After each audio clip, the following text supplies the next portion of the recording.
بسم اللہ الرحمن الرحیم۔ السلام علیکم ورحمۃ اللہ وبرکاتہ۔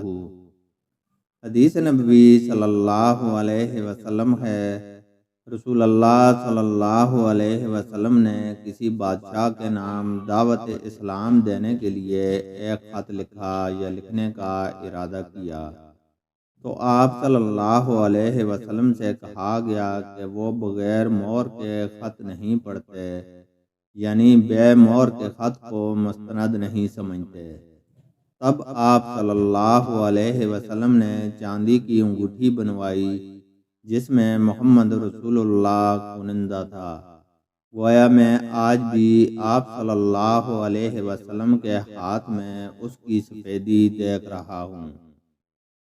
شعبہ راوی حدیث کہتے ہیں کہ میں نے قتادہ سے پوچھا کہ یہ کس نے کہا کہ اس پر محمد رسول اللہ کنندہ تھا؟ انہوں نے جواب دیا، انس رضی اللہ تعالی عنہ نے۔ اللہ تعالیٰ سے دعا ہے کہ وہ ہمیں قرآن اور حدیث کو سننے، سمجھنے اور اس پر عمل کرنے کی توفیق عطا فرمائے۔ آمین۔